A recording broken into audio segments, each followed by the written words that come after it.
Good morning. I am Linda Smith, one of our practitioners. Welcome to Center for Spiritual Living Greater Dayton. If this is your first time here, a special welcome to you. And thank you for sharing your morning with us.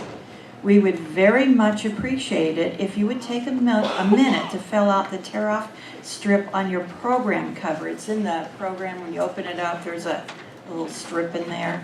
And fill it out and drop it in at the Welcome Center after the service. The Welcome Center is right over there.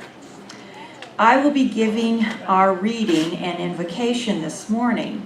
Our vigil holder today is Linda Andriarco, and Mark Fowler and myself will offer our interfaith candle lighting, which reminds us of the many sources of wisdom and truth available to us from the world's religious traditions.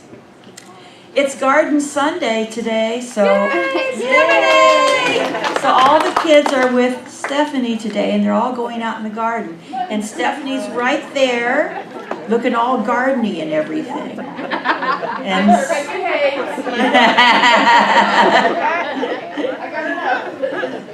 okay, so let's bless these children and bless their experience out in the garden today. And so I'm knowing for these dear sweet children and for Stephanie and for everyone that is out in the garden today that they are blessed and inspired and given wonderful deep insights of love and how the world works. And I say thank you. And I let it be. Have fun. Have a good time. We're going to enjoy those veggies when you're done with them. Now, it's time for a few announcements. Let's welcome back Dan to our stage and to the Higher Mind Band. Don't forget to check the updated Cooking with God catalog for the really great events coming up, and get your tickets while you can. Call or stop by the office during the week for tickets. If you can carry a tune and want to join our little choir that we're putting together, please add your name and phone number to the clipboard sheet at the Welcome Center. There will be a couple of rehearsals in August and September, and Reverend Cece will contact you about them when she comes back at the end of July. On July 22nd, Esther Nicholson will be here to speak and offer a workshop. Esther is pretty amazing. She was here a couple of years ago, and her workshop was really good, so don't miss her on July 22nd. Please check our bulletin and take a special look at the flyers. Don't miss the canoe trip coming up. Please see Kelly O'Keefe if you need more details. Where's Kelly? There's Kelly, right over there. If it is now a potluck sign up on there's now a potluck sign up on the bulletin board for whatever food you would like to bring. Also, please take a look at and fill out the community involvement interest list and drop that off at the Welcome Center before you leave today. Our practitioners are here to pray with you after service. Just ask one of the people wearing the teal or white stole if you would like prayer. This is their gift to you on Sundays with deep love. There's also a prayer box back by the door where you can fill out a card and let us know what you would like us to pray for you about. Now it's time for some music. We light the first candle in honor of Judaism. A joyful heart is good medicine, but a crushed spirit dries up the bones. We light the second candle in honor of Christianity. Do not be conformed to this world, but be transformed by the renewing of your mind, that you may prove what is good and acceptable and perfect will of God. We light the third candle in honor of Buddhism. May I experience love, joy, wonder, and wisdom in this life just as it is, as I move to wholeness and unity. We light the fourth candle in honor of Islam. A man went to the door of the beloved and knocked. A voice asked, "Who is there?" He answered, "It is I." The voice said, "There is no room here for me and thee." The door remained shut. After a year of solitude and deprivation, this man returned to the door of the beloved. He knocked.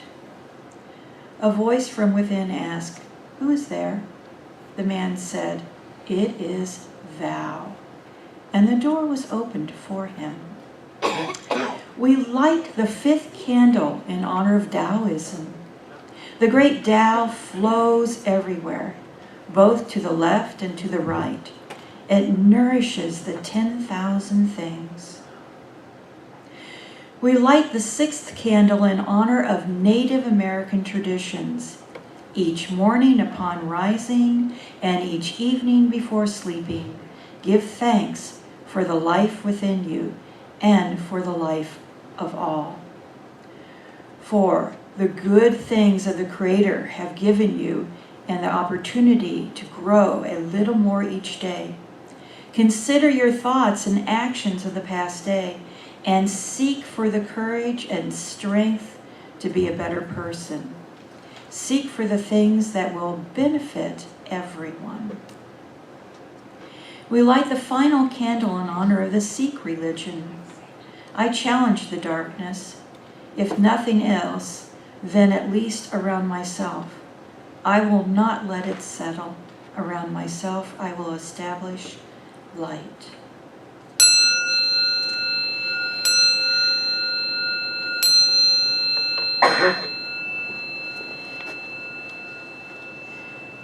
Today's reading comes from Revealing Wholeness, Let Us Not Fool Ourselves, and it is from Ernest Holmes, our founder. In the science of mind, we do not say everything is all right when it is all wrong. We do not say peace when there is no peace, but rather we try to discover what is wrong and why we do not have peace. We do not say that people are not poor, sick, or unhappy. We ask why these things should be if the original cause of all things is harmonious, perfect, radiant, and happy. If you will, could you go into the silence with me for a moment and contemplate these words?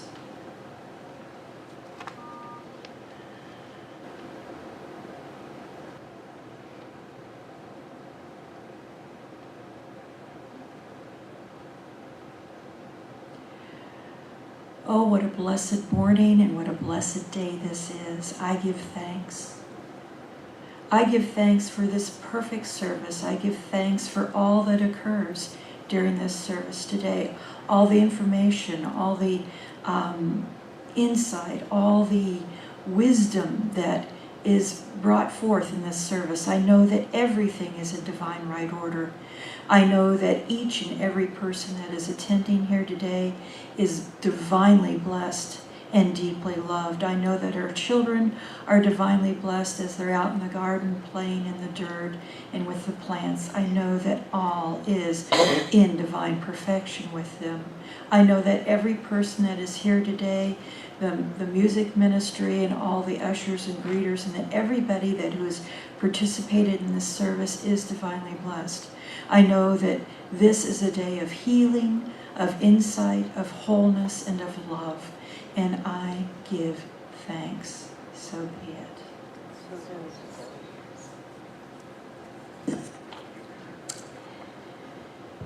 Today we have two guest speakers.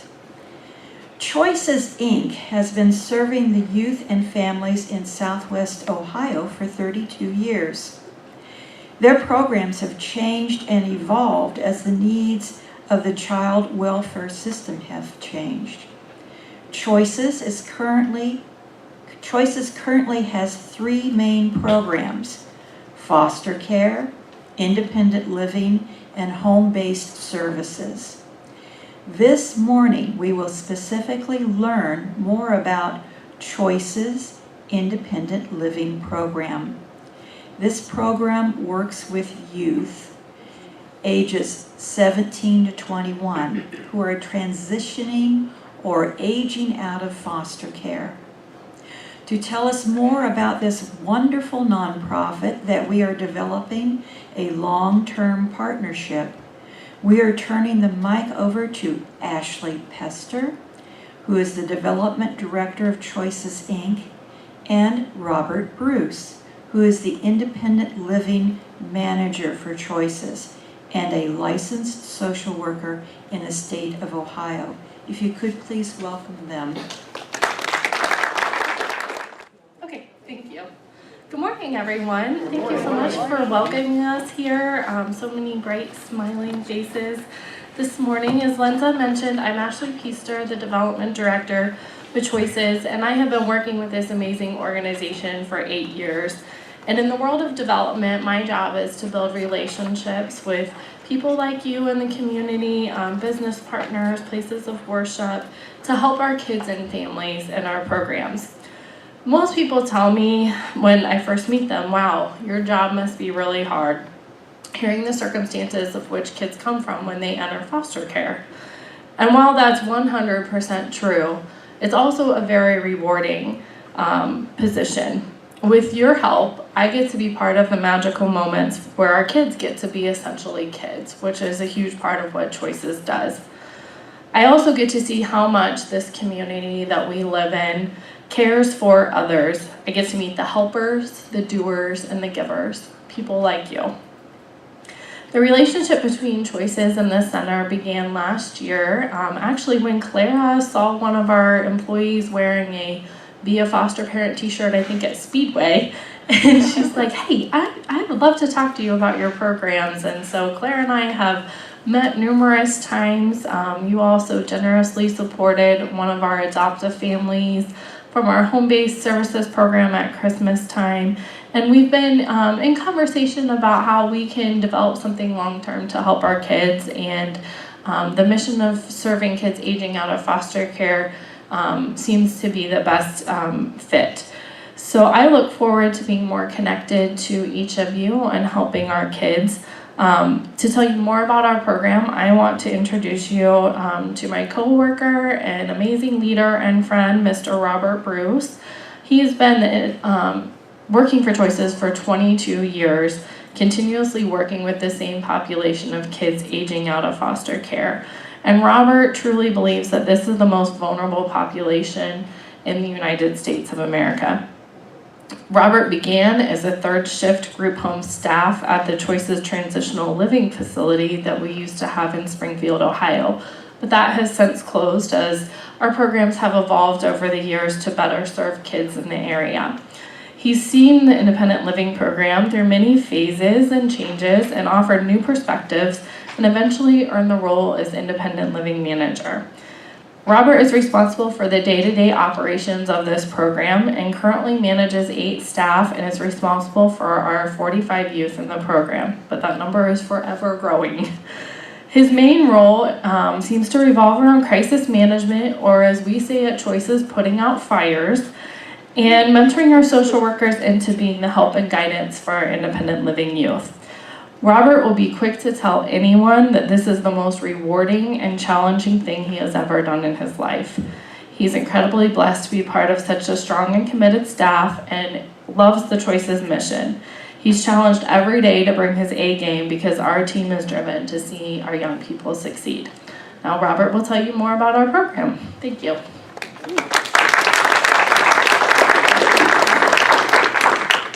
Ashley, thank you very much. I appreciate the kind introduction. Over those 22 years, I have seen a lot, I have been through a lot, and I've experienced a lot.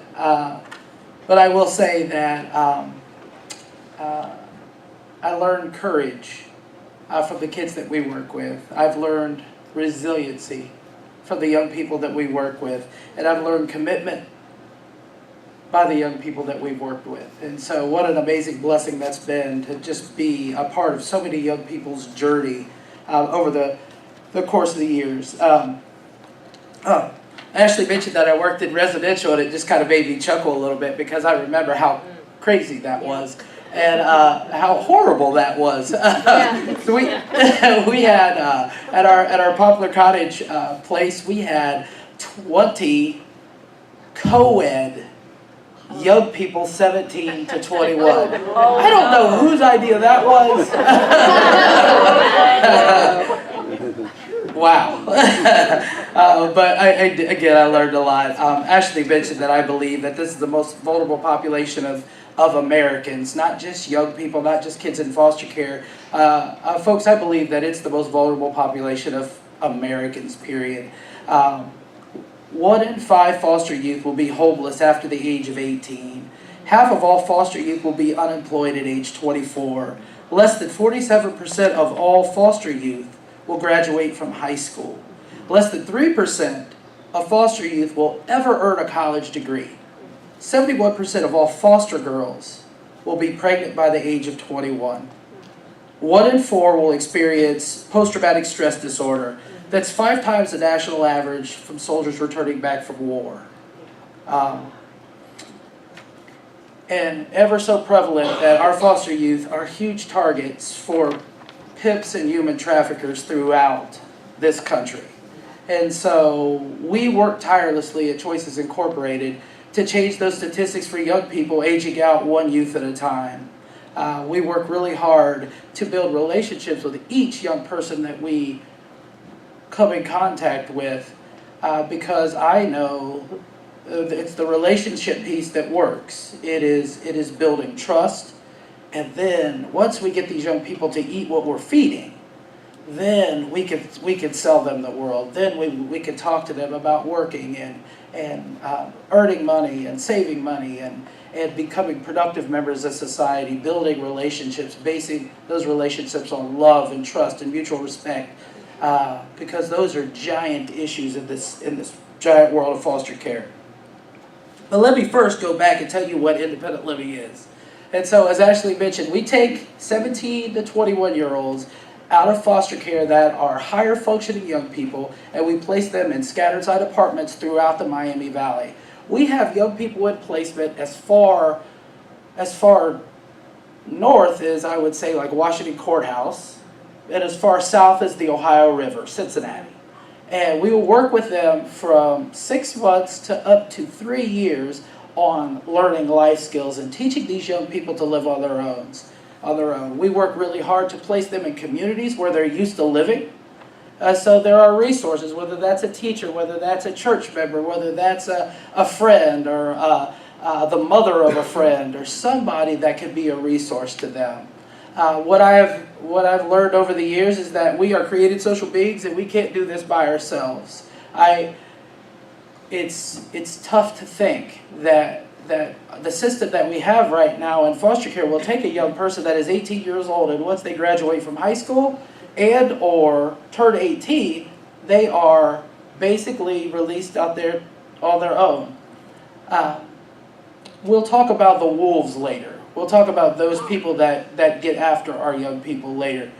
But there's so many different dangers and pitfalls that our young people fall into, as I mentioned in the statistics that we talked about. And so our job is to help these young people avoid that through this relationship and education piece. Our apartments, we place young people in 1-bedroom apartments, and our job is to teach them to live there. Our job is to teach them to earn enough money to sustain that, to learn how to cook and clean and all of those good things that they can live out there on their own. So when Ashley walks away and Robert walks away and the system walks away, these young people can sustain. They can stay out of the prison population. In 2010, there was a study done in the state of Ohio, and they discovered that 80% of Ohio's prison population was former foster kids. Okay, you guys, that's like saying all of them were former foster kids, 80%. And so that is a staggering number. When I heard that number, and I think as a society, as a community, as people, we can do better than that. Before I go any further, I think that these young people need assistance. They don't need a handout. We work really hard to preach against that. But we want these young people to earn a living, and we want them to value what they earn, and then we want them to take care of what they earn, but we also want them to be productive members of our society. And so we encourage a lot of giving back. How can you serve after you've been served? And so that is what the gist of our independent living program is. When we're working with our kids in these scattered site apartments, we have a couple rules. You have to work and you have to go to school, because we know that those are two giant pillars out there for our kids' success. If our kids find a way to become educated or get a degree or some letters behind their name, they have a chance to have more earning power, right? Also, they have a better chance of being connected with people that are like-minded and going in the same direction. Unfortunately, out in the society, I mentioned the wolves a second ago, there are folks that will latch onto these young people and they will suck them dry. And we're working really hard to teach them to shake those folks off and remain focused. In our independent living program, I think we do a really good job of this education piece, is working really hard to connect young people with people that can help them through this educational process. And so right now, Ashley's working really hard to help our team send a young person. She's going to go to college in southern Florida, and she leaves like here the next 10 to 13 days. And so that's a bag of cats right now. But it's going to get better. We're going to figure it out. I woke up thinking about it this morning, going, man, I don't even know how this is going to happen. But we have another young man that's taken off. He's going to go to college in California, and he's going to play junior college football. But there's a good chance that he's going to get recruited to a Division I school. And so Ashley's another person that really worked really hard to get this young man to California, to tour these schools and to meet these people, and so this young man he's got a shot, and that's what they need. I think there's a huge negative connotation associated with kids that are aging out of foster care. People just automatically assume that these kids are bad, or they've made these giant poor decisions and all of that, and honestly, these young people are giant victims of circumstance. They are in these situations not because of their fault, but because of some failures within their family system. And so I find these kids to be amazing. I do. And I don't shy away from that when I say that I learned courage, resiliency, and commitment from them, because that's the absolute truth, is that, man, these kids, if you just help them taste success once or twice, they'll crave it. And they'll go after it with reckless abandonment, and because they really, really, really want to do well. In our independent living program, we work on things like budgeting and money management. We do cooking and cleaning. We spend a lot of time talking about education and relationships and community resources, character education, mental health, sustaining your own mental health and physical health.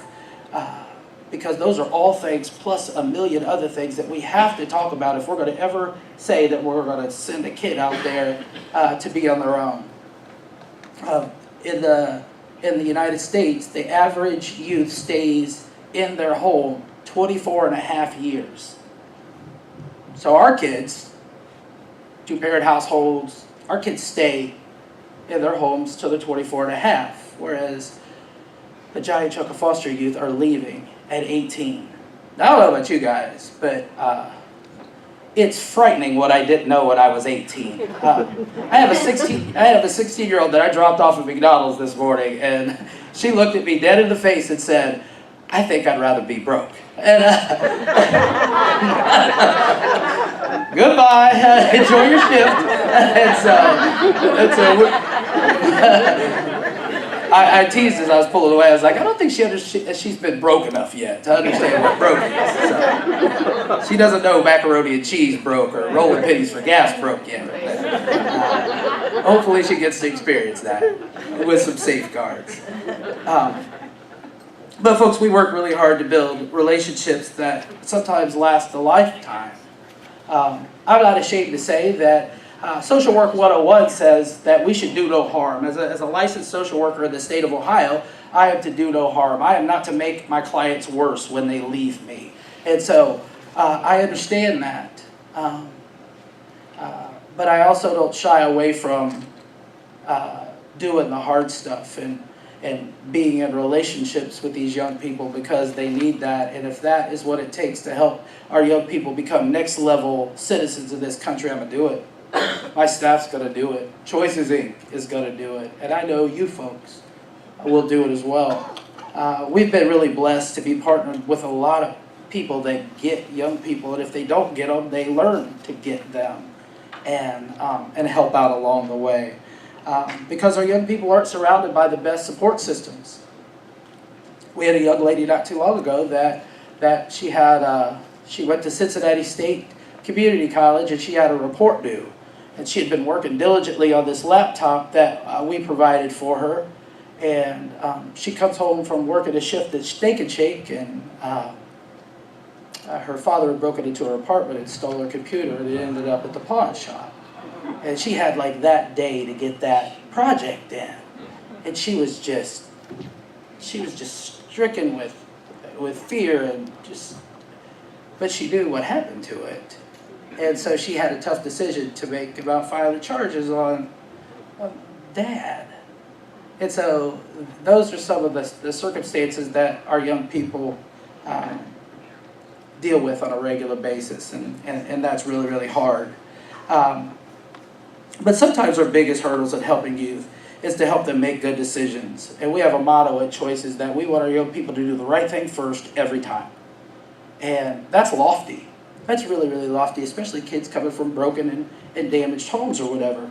But that's our push. We don't want to make them okay. We want to see them be great. And that's a giant hurdle.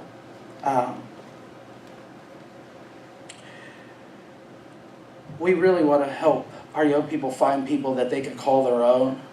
The toughest thing for me is when it's 11 o'clock at night and I'm getting my kids to bed and Devin calls me and says, "Hey, Mr. Bruce, how much butter do I put in my macaroni and cheese?" And it sounds crazy. It sounds trivial. But at that moment, that macaroni and cheese is pretty darn important to Devin, right? And so it's nice to have, I don't know about you guys, but I had somebody that I could call or I could ask about my macaroni and cheese at 11 o'clock at night or whatever. And so it's really nice to have that. But it's also nice to have somebody that you can bounce things off of. And my Curtis, he was great. I grew up in a broken home, and Curtis told me that sometimes the toughest things were really tough for me to hear. He would say, "Robert, that's the dumbest thing I've ever heard in my life." And that's, what are you doing? But I learned and grew because of this awesome mentor that I had, because he always walked alongside with me. We work really hard to help our young people overcome barriers to success. And we try to knock down those barriers with sledgehammers. Like, we really want our young people to explore higher education. We really want them to explore greatness, to go to work at Chick-fil-A and say, "No, I don't want to just be the manager. I want to be the general manager," and reach high, set goals, but go after them with reckless abandonment. And so we've been really fortunate to have a body of believers all over the Miami Valley partner with us to do those things. Two giant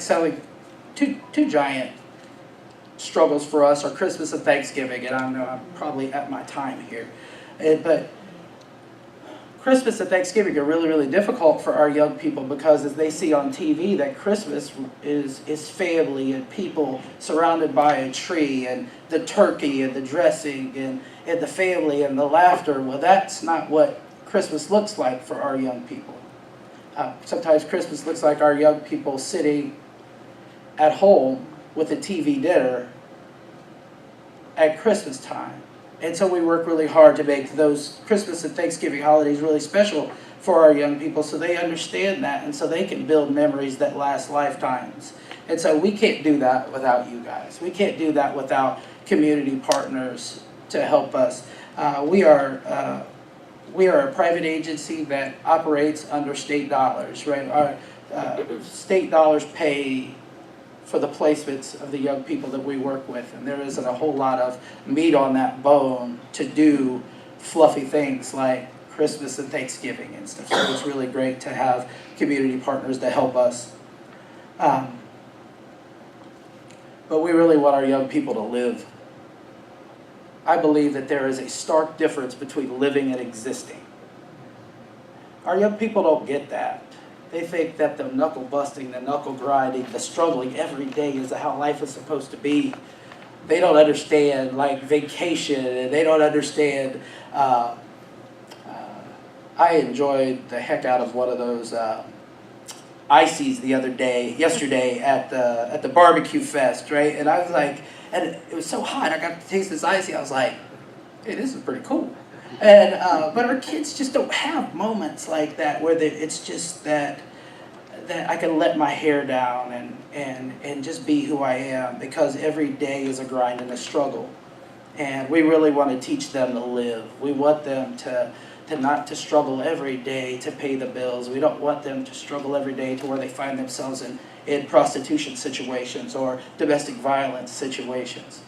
We want them to experience life as you guys live with partners and friends, real true friends, because these are things that get lost in the foster care system. When on a whim, in a day, you can move from a placement to a placement without ever knowing what happened. When our young people are moved from foster home to foster home with their belongings placed in trash bags because it's quicker and convenient. You guys, as a system, that's just not okay. Those trash bags really tell a story of how these kids feel about themselves. And we're better than that, I believe. And so we work really hard to do that.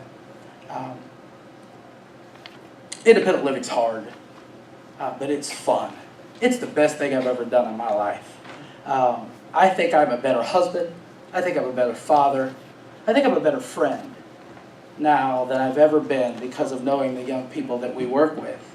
And they're life-changing for me.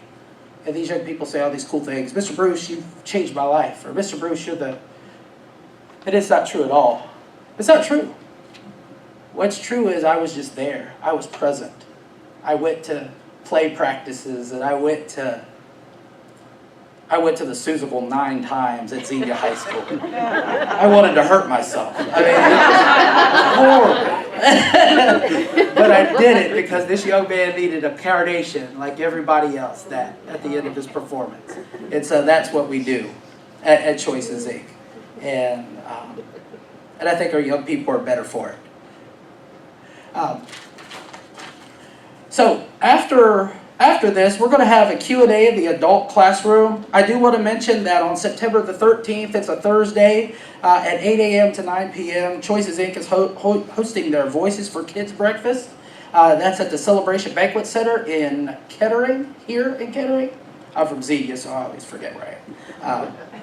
And so that's open to all of you if you would like to join.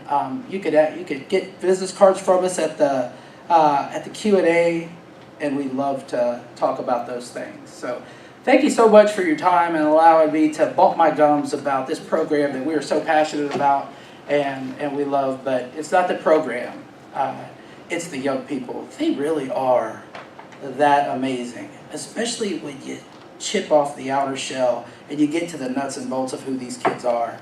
There's greatness in there. And sometimes we miss the boat on them. And that's unfortunate. But Thank you very much.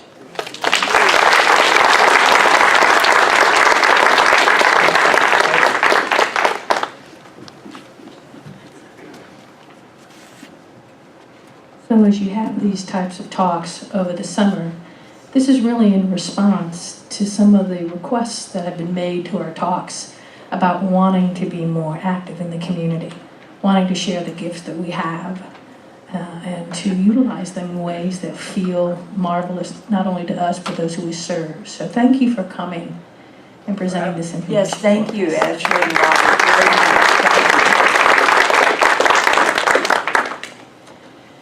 you. Okay, and centered right here, right now, in this beautiful moment of love, I'm knowing that there is just an infinite blessing upon all of us. I'm knowing that the love of who we are, the very essence of who we are, this vibration of pure love, vibrates in and through and as each and every one of us.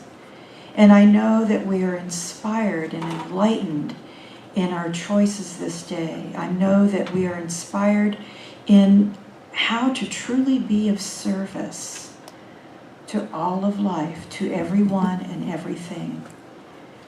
I know that this is such a blessed day, a day of inspiration, a day of divine guidance, a day of love, and I give thanks.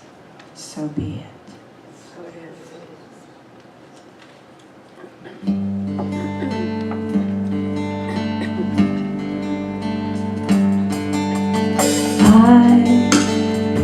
I'm just a thread, a simple thread in this glorious web of life. We are all just drops within a stream flowing towards an ocean of light. We may forget where we come from. We may forget where we're going to. I might not see that you're a reflection of me as much as I'm a reflection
let's take this opportunity to support our mission of providing powerful tools for people to change their lives and uncover their spiritual magnificence, so that together we can change the world. When we give to the center, that's what we are supporting. So we ask that you give what you can consciously. Please take your gift in your hands or heart and affirm with me. I know the activity of abundance in my... Oh, I'm sorry. We'll try it again. I know the activity of abundance. I know the activity of abundance. In my life and in this center. In my life and in this center. I give and receive. I give and receive. Generously from this everlasting flow of good. Generously from this everlasting flow of good. And so it is. And so it is. She's been kind to let me do something because I just looked in my mailbox and realized that I have some foundation certificates for students from foundations, and I'd like to present those today because I won't be back until September. So we want to get these to you. So Beverly Hill, would you like to come and get your certificate? Foundations is our first program in our class where people begin to kind of explore this concept from science of mind and metaphysics. Thanks, Beverly. Kelly Edgington.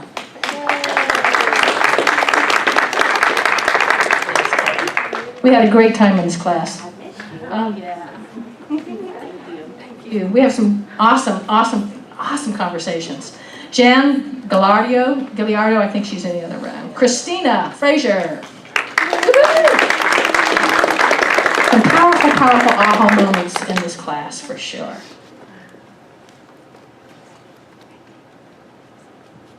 Okay, is Christoph here today? How about Andy Guinan? Or Ganan? There she is. I got it right, Andy. Ganan.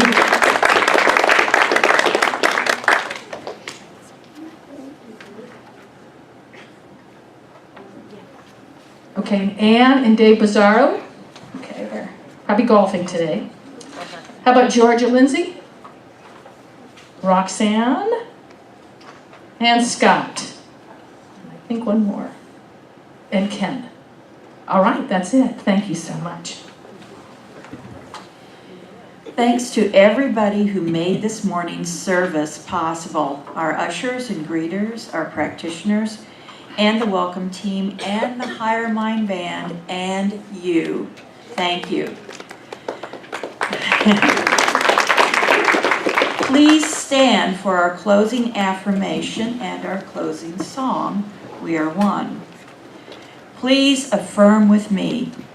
I live in an abundant, loving universe. I live in an abundant, loving universe.